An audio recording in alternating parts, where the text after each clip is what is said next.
नमस्कार मंडळी, मी अब्दुल एजाज आपल्या सर्वांचे स्वागत करतोय.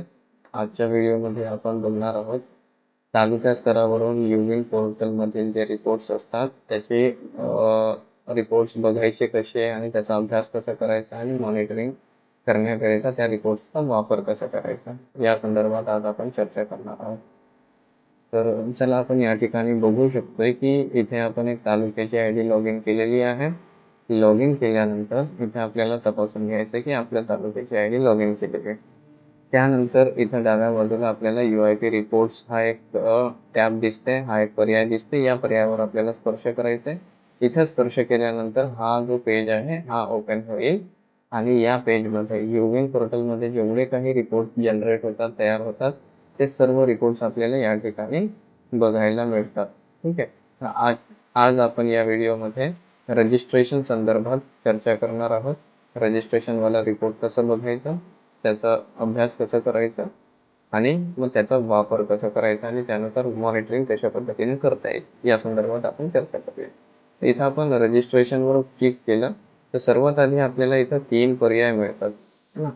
हे 3 जे बटन आहेत, या 3 बटनमध्ये वेगवेगळ्या कालावधी संदर्भातले रिपोर्ट्स आपल्याला काढता येते. पहिलं आहे टुडे. टुडे म्हणजे आजच्या तारखेमध्ये एकूण किती रजिस्ट्रेशन झाले हे आपल्या आरोग्य संस्थेने माहिती या ठिकाणी आपल्याला दिसते. ठीक आहे. दुसरा आहे कम्युलेटिव्ह. याच्यामध्ये आपण जेव्हा क्लिक करणार तर सुरुवातीपासून तर आजपर्यंत किती रजिस्ट्रेशन झाले या संदर्भात माहिती आपल्याला मिळेल. यानंतर आहे डेट रेंज. डेट रेंज याच्यावर आपण जेव्हा क्लिक करणार तर आपल्याला ज्या कालावधीचा रिपोर्ट पाहिजे ते आपण बघू शकतो. उदाहरणार्थ 1 महिन्याचा रिपोर्ट आपण काढू शकतो. इथे आपण महिन्याची पहिली तारीख सिलेक्ट केली आणि 2 मध्ये इथं आपण महिन्याची शेवटची तारीख या ठिकाणी आपण सिलेक्ट करून 1 महिन्याचा कालावधीपर्यंतचा, जर 2 दिवसाचा पाहिजे असेल, 7 दिवसाचा पाहिजे असेल, 15 दिवसाचा पाहिजे असेल, एक मॅक्स टू मॅक्स 1 महिन्याचा पाहिजे असेल तर असं आपण रिपोर्ट या ठिकाणी बघू शकतो. हे डेट सिलेक्ट केल्यानंतर 2 सेकंदमध्ये हे रिपोर्ट जनरेट होऊन जाईल आणि इथं आपल्याला सगळं आरोग्य संस्थाने माहिती बघायला मिळेल. ठीक आहे. तर हे झाले कालावधीनुसार माहिती आपल्याला कशी मिळेल. त्याच्यानंतर येते इथं आपल्याला 2 पर्याय मिळतील. प्री रजिस्ट्रेशन आणि रजिस्ट्रेशन यांचा आपल्याला माहिती बघता येईल. म्हणजे ऑनसाईट रजिस्ट्रेशन झाले की सेशन सुरू नसताना रजिस्ट्रेशन झाले हे सुद्धा आपल्याला वेगवेगळं करून बघता येते. ठीक आहे. यानंतर इथं बघा व्ह्यू बाय मध्ये इथे आपण बघू शकतो 3 पर्याय दिलेले आहेत. एक आहे वॅक्सिनेटर रजिस्ट्रेशन, DPM रजिस्ट्रेशन, आशा रजिस्ट्रेशन. म्हणजे वॅक्सिनेटरनी एकूण किती रजिस्ट्रेशन केलेले आहे, डिलिव्हरी पॉइंट मॅनेजरनी किती रजिस्ट्रेशन केलेले आहे लाभार्थ्यांचे, त्याच्यानंतर आशांनी किती रजिस्ट्रेशन केलेले आहे, हे वेगवेगळं करून सुद्धा आपण रिपोर्ट्स काढू शकतो. जर आपल्याला वाटलं की आशांनी एकूण किती केलं त्यांचं करायचं, त्यांचा आपल्याला रिपोर्ट बघायचा, त्यांच्यावर मॉनिटरिंग करायची, मग आपण आशा सिलेक्ट करू आणि त्यांचा रिपोर्ट बघू. त्याच्यानंतर वॅक्सिनेटरचं बघायचं आहे तसा सिलेक्ट करू. सगळ्यांचं मिळून बघायचं तर ऑल करू आपण. अशा पद्धतीने आपल्याला बघता येते. इथं आपण सध्या आशावर क्लिक करू. ठीक आहे. याच्यानंतर आशावर क्लिक केल्यानंतर आपल्याला कधीचं पाहिजे, आजचं पाहिजे असेल तर आजवर क्लिक करणं, तर इथं आपण बघू शकतो. कम्युलेटिव्ह टोटल बघायचं असेल तर टोटल आपण बघू शकतो आणि डेट रेंज बघायची असेल तर डेट रेंज लावून सुद्धा आपण बघू शकतो. इथं आपण कम्युलेटिव्हवर क्लिक करूया. ठीक आहे. तर हे पर्याय झाले इथपर्यंत. याच्यानंतर येते हे रिपोर्ट्स तर आपण बघितलं, हे आपण ऑनलाईन सगळ्या गोष्टी बघू शकतो. आता याला डाउनलोड करण्यासाठी सुद्धा आपल्याला 3 पर्याय मिळत आहेत.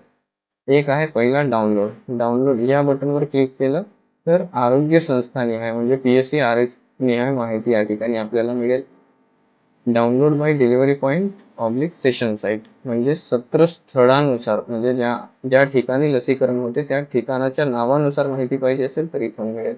डाउनलोड बाय सब सेंटर म्हणजे सब सेंटर निहाय माहिती आपल्याला या टॅबवरून क्लिक केलं तर ती आपल्याला डाउनलोड होऊन मिळेल. पण याच्यावर क्लिक केल्यानंतर RH आणि SGH ची माहिती आपल्याला या ठिकाणी मिळणार नाही. जेव्हा आपण पूर्ण तालुक्याची मॉनिटरिंग करतोय तर त्याच्यामध्ये अर्बन एरिया पण कव्हर होणे अनिवार्य आहे. त्यासाठी आपण एकतर इथून घेऊ शकतो, इथून घेऊ शकतो. फक्त सब सेंटरचं पाहिजे असेल तर इथून सुद्धा आपण बघू शकतो. ठीक आहे. आता आपण काय करूया, download by delivery point oblique session site wise या टॅबवर आपण क्लिक करू. डाउनलोड केल्यानंतर हा रिपोर्ट आपल्याला अशा पद्धतीने एक्सेल फॉर्मॅटमध्ये मिळेल. सर्वात आधी आपल्याला ही जी पहिली रो आहे ज्याच्यामध्ये हेडिंग्स आहेत याला आपल्याला व्यवस्थित सेटिंग करून घ्यायचं, जेणेकरून कोणत्या टॅबमध्ये काय लिहिलेलं आहे हे आपल्याला वाचता येईल. ठीक आहे, हे आपण सिलेक्ट केलं आणि याच्यामध्ये आपल्याला आता सगळ्या गोष्टी वाचता येतील. आता आपण तालुक्याचा रिपोर्ट बनवतोय. याच्यामध्ये काही जी माहिती आहे, जसं स्टेटचं नाव आहे, जिल्ह्याचं नाव आहे, तालुक्याचं नाव आहे, हे सगळ्यांना माहिती आहे आपण कोणाचे रिपोर्ट बनवतो. तर हे सध्या आपल्या रिपोर्टमध्ये दर्शविण्यासाठी सध्या गरजेचं नाही, कारण आपण एकाच वेळी एक वेळा लिहिलं तरी हे सफिशियंट राहील, म्हणून आपण याला डिलीट केलं. याच्यानंतर आपण इथं बघू शकतो सबसेंटरचं नाव आहे, हेल्थ ब्लॉक आहे, LGD ब्लॉक आहे.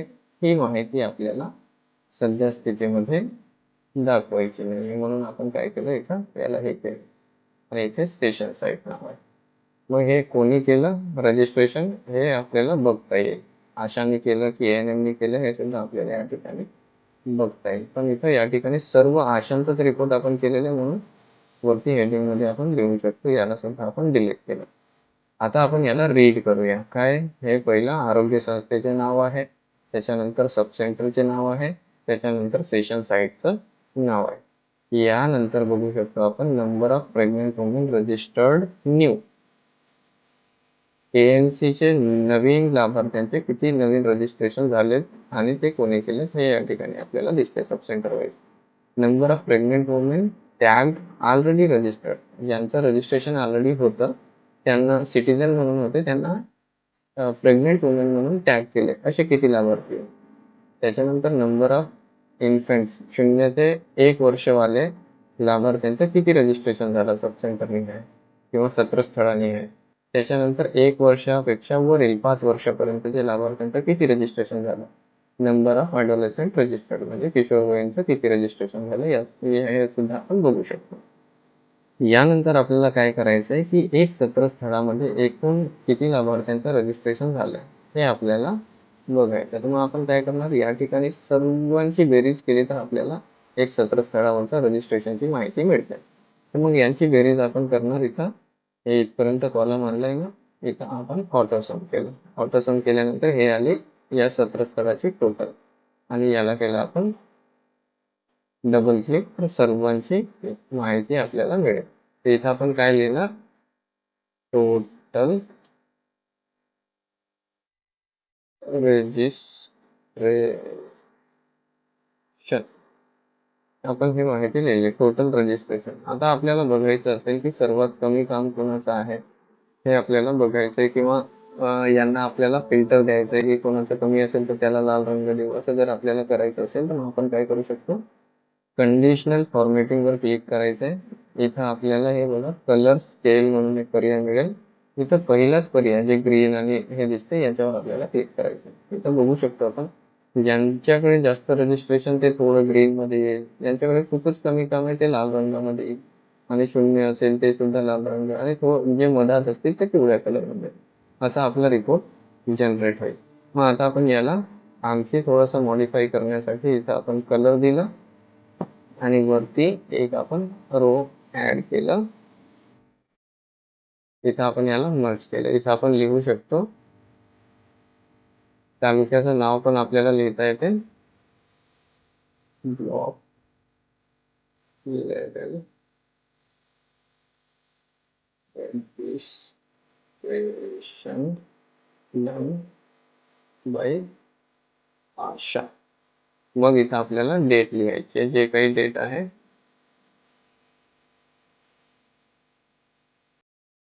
जे आपल्याला डेट लिहायचे ते आपण डेट लिहू शकतो आणि याला थोडासा मॉडिफाय करून एक कलर आपण याला दिला. ठीक आहे, तर याला मॉडिफाय आपण अशा पद्धतीनं करू शकतो आणि आपण याला परत हे जे नंबर्स आहेत या नंबर्सने आपण सेंटरमध्ये घेतलं आणि याला सिलेक्ट करून अशा पद्धतीने आपण बॉर्डर्स दिले. मग आपण पूर्ण एकूण रिपोर्ट आपला तयार होईल. तर अशा पद्धतीनं सेशन साईट वाईज सुद्धा आपल्याला माहिती काढता येते. इथं आपण सर्व बघू शकतो, सर्व PSCची माहिती या ठिकाणी आहे. अर्बन एरियाचं नाव यासाठी नाही आलं कारण त्या ठिकाणी आशा नसेल. जर त्या ठिकाणी पण आशा असेल तर त्या आर-एचचं वगैरे सुद्धा नाव या ठिकाणी आपल्याला बघायला मिळेल. तर असा रिपोर्ट आपण कॉपी करून सुद्धा शेअर करू शकतो. याला PDF बनवू शकतो. PPTमध्ये यूज करू शकतो. ज्या पद्धतीने आपल्याला पाहिजे त्या पद्धतीने आपण याला वापरू शकतो. तर हे आहे रजिस्ट्रेशन वाला टॅब आणि याचा आपण ऑनलाईन अशा पद्धतीने बघू शकतो. आणि जर फक्त PSC निहाय काढायचं असेल तर मग या ठिकाणी सेम डाउनलोडवर क्लिक केलं तर PSC निहाय फक्त आरोग्य संस्था निहाय माहिती मिळते. आरोग्य संस्थेमध्ये जेवढं काम झालेलं आहे त्यानुसार आपल्याला मिळेल. आणि आणखी थोडंसं आपल्याला बघायचं असेल तर मग आपण session site wise sub centre wise सुद्धा बघू शकतो आणि त्याचा रिपोर्ट सुंदर दिसेल आणि समजण्याजोगं बनेल असं आपण क्रिएट करू शकतो. आशा आहे की आपण सगळं रजिस्ट्रेशन संदर्भातलं रिपोर्ट समजून घेतलेलं आहे आणि मॉनिटरिंग कशी करायची या संदर्भात सुद्धा आपल्याला चांगलं समजून आलंय अशी आशा करतो.